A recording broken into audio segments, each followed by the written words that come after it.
The Ultimate Experiment by Thornton DeKy. Read by Nicodemus.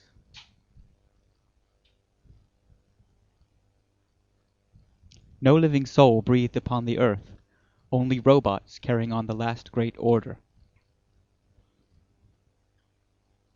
They were all gone now, the masters, all dead and their atoms scattered to the never-ceasing winds that swept the great chrysolite city towers in ever-increasing fury. That had been the last wish of each as he had passed away, dying from sheer old age. True, they had fought on as long as they could to save their kind from utter extinction, but the comet that had trailed its poisoning wake across space to leave behind it upon Earth a noxious lethal gas vapor had done its work too well. No living soul breathed upon the earth. No one lived here now but Chiron and his kind. And so, thought Chiron to himself, he might as well be a great unthinking robot, able to do only one thing, instead of the mental giant he was. So obsessed had he become with the task he had set himself to do. Yet in spite of a great loneliness and a strong fear of a final frustration, he worked on with the others of his people, hardly stopping for anything except the very necessities needed to keep his big body working in perfect coordination.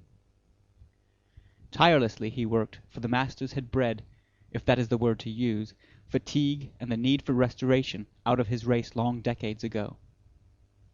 Sometimes, though, he would stop his work when the great red dying sun began to fade into the west, and his round eyes would grow wistful as he looked out over the great city that stretched in towering minarets and lofty spires of purest crystal blue for miles on every side. A fairy city of rarest hue and beauty. A city for the gods, and the gods were dead. Chiron felt at such times the great loneliness that the last master must have known.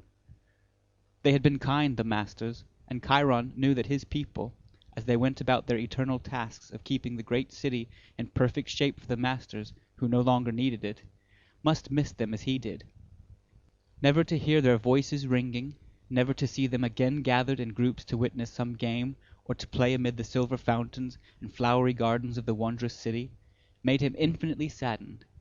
It would always be like this, unless... But thinking, dreaming, reminiscing would not bring it all back, for there was only one answer to still the longing: work.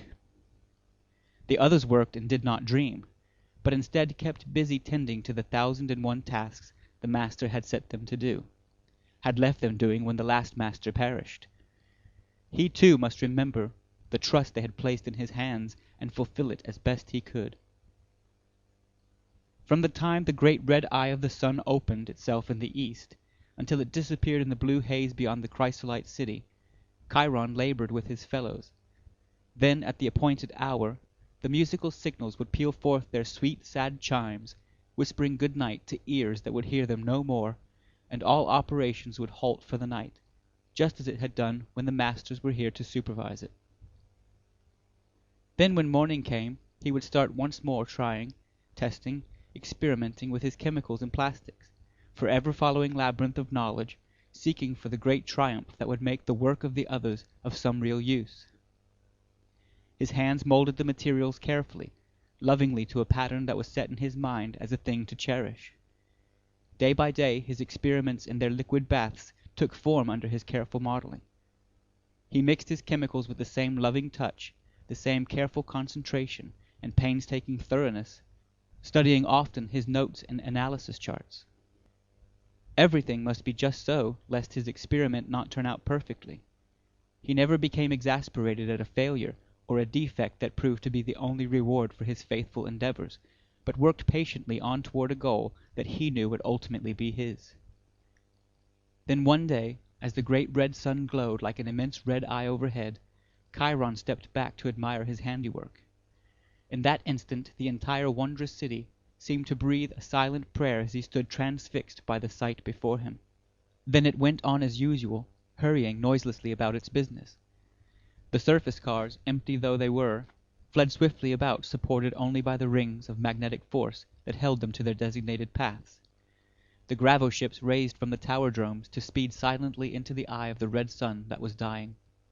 No one now, Chiron thought to himself as he studied his handiwork.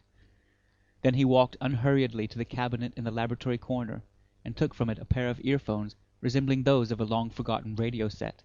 Just as unhurriedly, though his mind was filled with turmoil and his being with excitement, he walked back and connected the earphones to the box upon his bench. The phones dangled into the liquid bath before him as he adjusted them to suit his requirements. Slowly he checked over every step of his experiments before he went further. Then, as he proved them for the last time, his hand went slowly to the small knife switch upon the box at his elbow.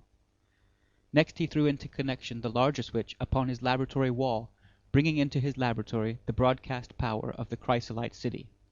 The laboratory generators hummed softly, drowning out the quiet hum of the city outside.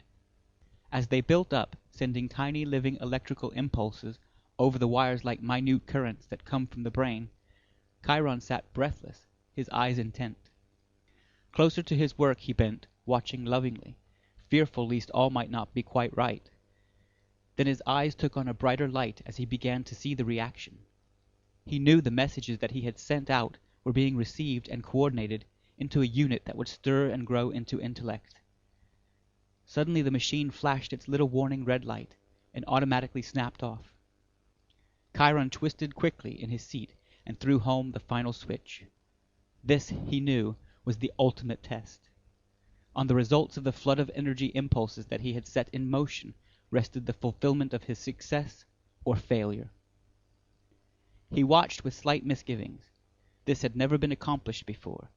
How could it possibly be a success now? Even the masters had never quite succeeded at this final test. How could he, only a servant? Yet it must work, for he had no desire in life but to make it work. Then suddenly he was on his feet, eyes wide. From the two long coffin-like liquid baths there arose two perfect specimens of the Homo sapiens. Man and woman they were, and they blinked their eyes in the light of the noonday sun, raised themselves dripping from the baths of their creation, and stepped to the floor before Chiron. The man spoke, the woman remained silent. "I am Adam too," he said, "created by you, Chiron, from a formula they left in their image. I was created to be a master, and she whom you also have created is to be my wife.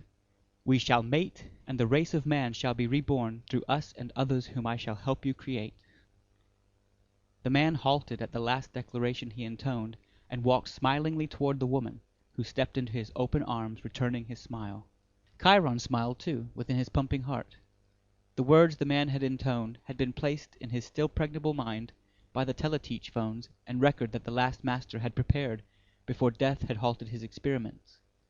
The actions of the man toward the woman, Chiron knew, was caused by the natural constituents that went to form his chemical body and govern his humanness. He, Chiron, had created a living man and woman. The masters lived again because of him. They would sing and play and again people the magnificent chrysolite city because he loved them and had kept on until success had been his. But then why not such a turnabout?